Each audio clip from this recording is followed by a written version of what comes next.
ଆଜିର ଏହି କାଳାଂଶକୁ ସ୍ୱାଗତ।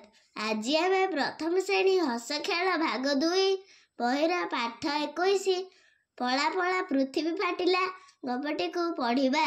ତେଣୁ ଏହି ଗପଟି ଆରମ୍ଭରୁ ଶେଷ ପର୍ଯ୍ୟନ୍ତ ଶୁଣିବା ପାଇଁ ଚେଷ୍ଟା କରନ୍ତୁ।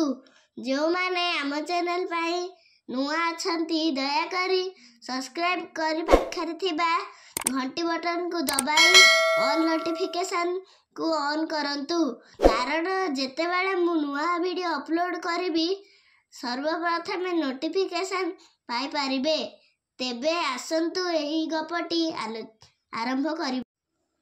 ଗପଟିର ନାଁ ପଳା ପଳା ପୃଥିବୀ ଫାଟିଲା। ଶୁଗାଳଟିଏ ବଣରେ ବୁଲୁଥିଲା। ବେଲଗଛ ଦେଇ ଗଲାବେଳେ ପଛରୁ ଜୋରରେ ଶୁଭିଲା ଠୋ କିନା ଶବ୍ଦ। ଶୁଗାଳ ଏକମୁହାଁ ହୋଇ ଦୌଡ଼ିଲା। ବାଟରେ ଠେକୁଆ ପଚାରିଲା, କ'ଣ ହେଲା? ପଳା ପଳା ପୃଥିବୀ ଫାଟିଗଲା। ଆଗ ପଛ ହୋଇ ଦୁହେଁ ଦୌଡ଼ିଲେ। ମୃଗ ପଚାରିଲା, କ'ଣ ହେଲା?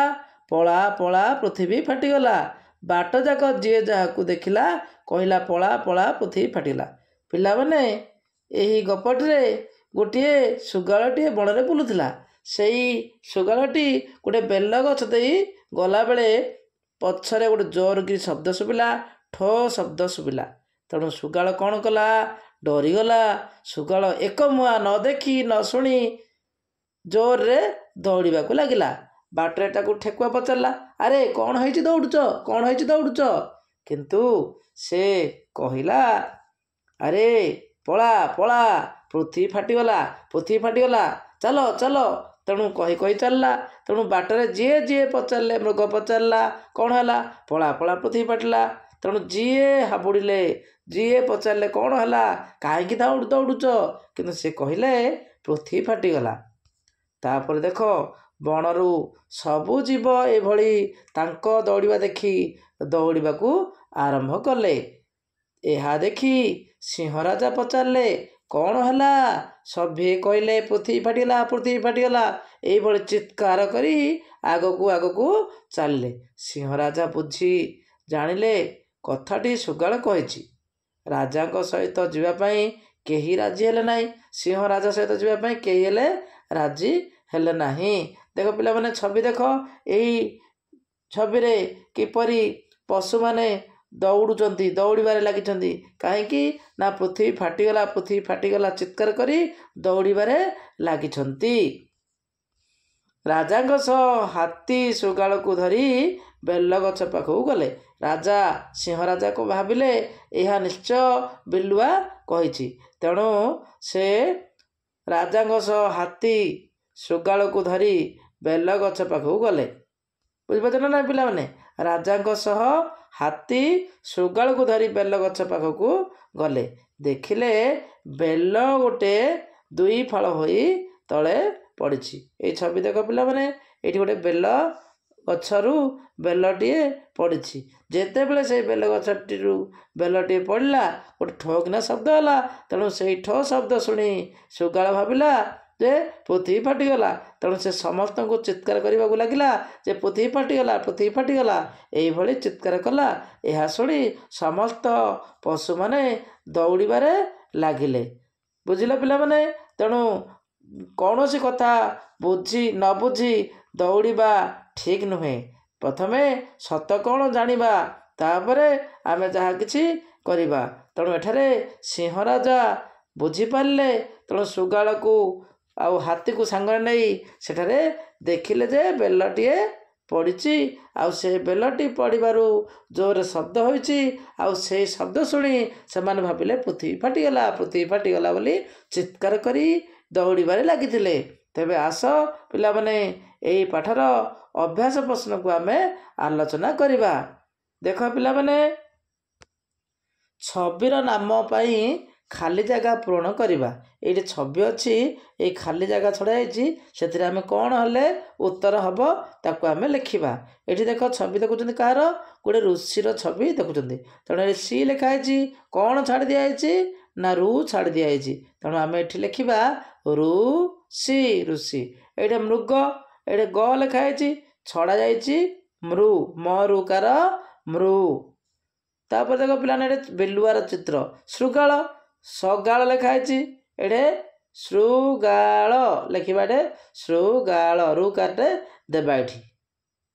ତାପରେ ଦେଖ ପିଲାମାନେ ଏଠି କଷକ ଲେଖା ହେଇଛି ଇଏ କାହାର ଛବି ନା ଗୋଟେ କୃଷକର ଛବି ତେଣୁ ଏଠି ରୁକାର ଦେବା କ ରୁକାର କ୍ରୁ। ଆମେ ରୁକାର ଏଇ ପାଠରେ ରୁକାର ବିଷୟରେ ଜାଣିଲେ ନା ଋଷି ମୃଗ ଶୃଗାଳ କୃଷକ। ଆମେ ରୁକାର ଜାଣିଛନ୍ତି ନା କ ରୁକାର କ୍ରୁ ଖ ରୁକାର ଖ୍ରୁ ଗ ରୁକାର ଗ୍ରୁ ଏସବୁ ଆମେ ଜାଣିଛନ୍ତି ତାକୁ ଆମେ ଖାତାରେ ଲେଖିବା କ ରୁକାର କ୍ରୁ ଖ ରୁକାର ଖ୍ରୁ ଗ ରୁକାର ଗ୍ରୁ ଘ ରୁକାର ଘୃ ଏଇଭଳି ଆମେ ଅଭ୍ୟାସ କରିବା। ରୁକାର ବିଷୟରେ ଆମେ ଧାରଣା ପାଇଲେ ଆକୁ ଆମେ କଠୁ କ୍ଷ ପର୍ଯ୍ୟନ୍ତ ଆମେ ନିଜ ଖାତାରେ ଅଭ୍ୟାସ କରି ଲେଖିବା ହେଲା। ରୁକାର ବିଷୟରେ ଆମେ ଧାରଣା ପାଇଲେ।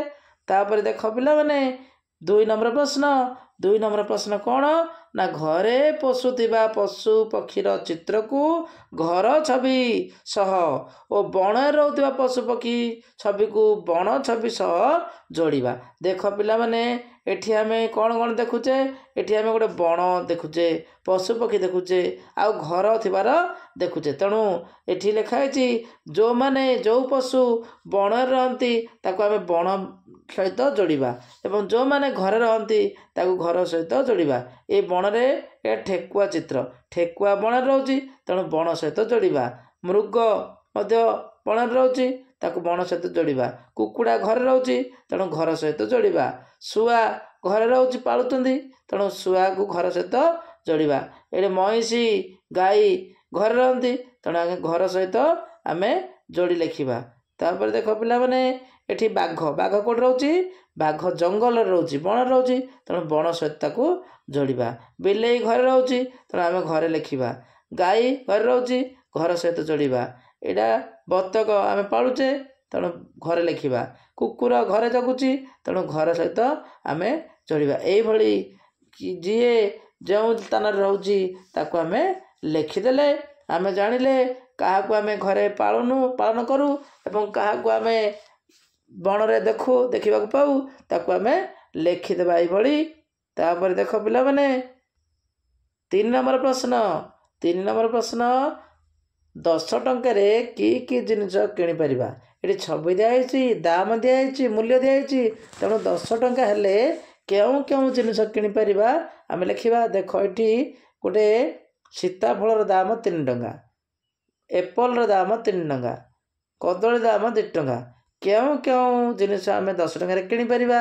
ଦେଖ ପିଲାମାନେ ଆମେ ଯଦି ସୀତାଫଳଟେ କିଣିବା 3 ଟଙ୍କା ଏପଲ କିଣିବା 3 ଟଙ୍କା ସୀତାଫଳ ଆଉ ଏପଲ 3 3 6 ହେଲା 6 କଦଳୀ 2 8 ଟଙ୍କା ହେଲା।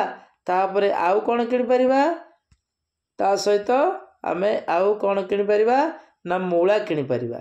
3 3 6 2 8 ମୂଳା 2 ଟଙ୍କା ହେଲେ 10 ଟଙ୍କା ହେଲା। ନଚେତ ଆମେ 4 ଟଙ୍କା ଦେଖ ପିଲାମାନେ 4 ଟଙ୍କା ବନ୍ଧାକୋବି ଆଉ 3 ଟଙ୍କା ହେଉଛି ସୀତାଫଳ 4 3 7 ଆଉ ଏପଲ 3 10 ଆକୁ ମଧ୍ୟ କିଣିପାରିବା 10 ଟଙ୍କାରେ। କେଉଁ କେଉଁ ଜିନିଷ 10 ଟଙ୍କାରେ ଆମେ କିଣିପାରିବା କାହାକୁ ମିଶାଇଲେ 10 ହେବ ତାକୁ ଆମେ ଲେଖିବା। ଦେଖ ଏଠି ପଣସଟେ ଯଦି କିଣିବା ପଣସ ସହିତ ଆମେ ବାଇଗଣ କିଣିବା। ପଣସ ହେଉଛି 9 ଟଙ୍କା ବାଇଗଣ 1 ଟଙ୍କା ବେଶୀ ହେଲା 10 ବୁଝିଲ ପିଲାମାନେ ଆକୁ ଆମେ ଲେଖିବା। ତାପରେ 4 ନମ୍ବର ପ୍ରଶ୍ନ ଦେଖ ଖାଲି ଘରେ କେତେ ହେବ ଲେଖିବା। ଏଠି ପତ୍ର 9ଟି ଅଛି ତେଣୁ 9ଟି ଲେଖା ହେଇଛି। ଏଠି ପତ୍ର 7ଟି ଅଛି ତେଣୁ 7ଟି ଲେଖା ହେଇଛି। ଏ 2ଟି ଜାଗା ମିଶାଇ ଦେବା 9 ମିଶାଣ 7 9 ମିଶାଣ 7 ହେଉଛି କେତେ 16 9 7 16 ଆମେ ଏଠି 16 ଲେଖିଦେବା। ଏଠି ଦେଖ କେତୋଟି ଛବି ଅଛି ତାକୁ ଆମେ ଏଇଠି ଲେଖିବା ଗଣିକି ଲେଖିଦେବା 1 2 3 4 5 6 1 2 3 4 5 6 7 ଆମେ ଏଠି ଲେଖିବା 7ଟି ଲେଖିଦେବା। ଏଇଠି କେତୋଟି ଅଛି 1 2 3 4 5 5ଟି ଅଛି ଆମେ 5 ଲେଖିଦେବା ତେଣୁ 7 ମିଶାଣ 5 ସମାନ 12 7 5 12 ଆମେ ଲେଖିଦେବା 12। ଏଠି ଦେଖ ଛବି କେତୋଟି ଫୁଲ ଅଛି 1 2 3 4 5 5 ଅଛି ଆମେ ଏଠି 5ଟି ବି ଲେଖିବା। ଏଠି କେତୋଟି ଅଛି 1 2 3 4 5 6 7 8 ଅଛି 8 ଲେଖିଦେବା 8ଟି। ଦେଖ 5ଟି ଫୁଲ ମିଶାଣ 8ଟି ଫୁଲ ମୋଟ କେତୋଟି ଫୁଲ 8 5 13 ହେଲା। ତେଣୁ ଏଠି 13ଟି ଫୁଲ ବୋଲି ଲେଖିବା।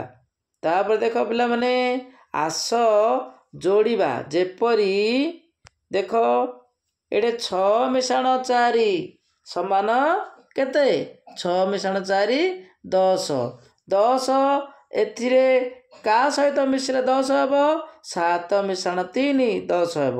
ତେଣୁ 6 ମିଶାଣ 4 ସମାନ 7 ମିଶାଣ 3 6ରେ 4 ମିଶିଲେ 10 7ରେ 3 ମିଶିଲେ 10 8 ମିଶାଣ 3 8 ମିଶାଣ 3 11। ତେଣୁ ଏଇ ଛବିରେ ଏଇ ବକ୍ସ ଭିତରେ କାହା ସହିତ କାହା କେତେ ମିଶିଲେ କାହା ସହିତ କିଏ ମିଶିଲେ 11 ହେବ 8 ମିଶାଣ 3 11। ଏଠି 6 ମିଶାଣ 5 11 ଆକୁ ଆମେ ଯୋଡ଼ିଦେବା ତାପରେ 9 7 16 8 8 16 ତାପରେ 6 6 12 7 5 12 5 7 12। ତେଣୁ ଆମେ ୟାକୁ ଏମିତି ଯୋଡ଼ିଦେବା। ଆସ ଯୋଡ଼ିବା ଯେପରି ଏ ବକ୍ସ ସଂଖ୍ୟା ସହିତ ଏପଟ ବକ୍ସ ସଂଖ୍ୟା ସମାନ ହେବ। ଆକୁ ଆମେ ଲେଖିଦେଲେ ଲେଖାଥିବା ଶବ୍ଦକୁ ଖାଲି ଘରେ ଆମେ ଲେଖିବା। ଲେଖାଥିବା ଶବ୍ଦକୁ ଖାଲି ଘରେ ଲେଖିବା। ଏଟା ଶୃଗାଳ ଲେଖା ହେଇଛି ଶୃଗାଳ ଲେଖିବା। ମୃଗ ଲେଖା ହେଇଛି ମୃଗ ଲେଖିବା।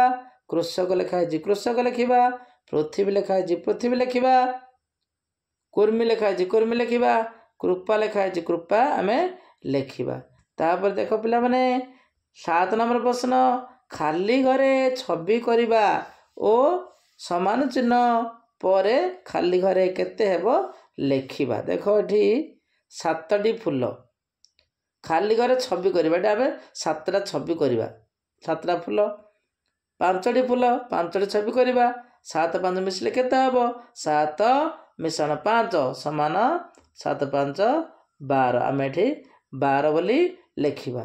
ତାପରେ ଦେଖ ପିଲାମାନେ ଏଟା 8ଟି କାଠି କରିବା ମିଶାଣ 8ଟି କାଠି ଆଉ ଥରେ 8ଟି କାଠି କରିବା ମିଶିଲେ କେତେ ହେବ 8 ମିଶାଣ 8 ସମାନ 16 8 ମିଶାଣ 8 ସମାନ 16 ଆମେ ଏଠି ଲେଖିବା 16ଟି କାଠି। ତାପରେ ଦେଖ 5ଟି ବଲ୍ ଏଠି 5ଟି ବଲ୍ କରିବା 5ଟି ବଲ୍ ଏମିତି ଚିତ୍ର କରିବା 5ଟି ବଲ୍ କରିବା ବୁଝିଲେ ପିଲାମାନେ 3 4 5 5ଟି ବଲ୍ କରିବା। ଏଠି 14ଟି ବଲ୍ ସମାନ 14ଟି ବଲ୍ ହେଉଛି 5ରେ କେତେ ମିଶିଲେ 14 ହେବ ନା 5ରେ କେତେ ମିଶିଲେ 14 ହେବ 5ରେ 9 ମିଶିଲେ 9 5 14। ତେଣୁ ଏଠି 9ଟି ବଲ୍ ଲେଖିବା ଆମେ 9ଟି ବଲ୍ 5ଟି ବଲ୍ ଆଉ 9ଟି ବଲ୍ 9 5 14 ସମାନ 14ଟି ବଲ୍ ବୁଝିଲେ ପିଲାମାନେ। ତାପରେ 8 ନମ୍ବର ପ୍ରଶ୍ନ ପାଠ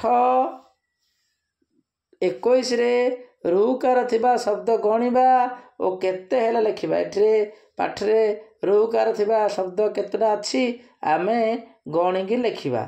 ଦେଖ କୃଷକ ଅଛି କୃଷକ ମୃଗ ଅଛି ମୃଗ ଲେଖିବା। ଯାହା ଅଛି ଋକାରରେ ଥିବା ଯାହା ଦେଖ ବହି ଆମେ ଦେଖିବା ଯେ କ'ଣ କ'ଣ ଋକାରରେ ପଦ ଅଛି ତାକୁ ଆମେ ଏଠି ଲେଖିବା। ଦେଖ ଶୃଗାଳ ଅଛି ଶୃଗାଳ ଆମେ ଲେଖିବା ଋକାର ପଦ। ତାପରେ ଏଠି ଦେଖ ପୃଥିବୀ ଅଛି ପୃଥିବୀ ଲେଖିବା। ତେଣୁ ଶୃଗାଳ ପୃଥିବୀ ମୃଗ ଏଇଭଳି କେତୋଟି ଶବ୍ଦ ଅଛି ତାକୁ ଋକାର ପଦ ଆମେ ଲେଖିବା ହେଲା। ତାପରେ ଦେଖ ପିଲାମାନେ ଆସ ସଜାଡ଼ି ଲେଖିବା। ଏଠି ଓଲଟ ପଲଟ ଅଛି ତାକୁ ଆମେ ସଜାଇ ଲେଖିବା। ଗାଳ ଶ୍ରୁ ଅଛି ତାକୁ ଆମେ ସଜାଇ ଲେଖିଲେ ହେବ ଶୃଗାଳ। ଏଠି ଆମେ ଲେଖିବା ଶୃଗାଳ ଶୁଦ୍ଧ କରି ଲେଖିବା ଶୃଗାଳ। ଏଠି ବି ପୃଥି ଅଛି ଆମେ ଲେଖିବା ପୃଥିବୀ। ପରୁକାର ପୃ ଥରେ ହସେଇକାର ବରେ ଦୀର୍ଘଇକାର ଏଠି ଆମେ ଲେଖିବା ପୃଥିବୀ। ତାପରେ ଦେଖ ପିଲାମାନେ ସରିଲା ଏତିକି ପ୍ରଶ୍ନ ଥିଲା ତୁମ ପାଇଁ।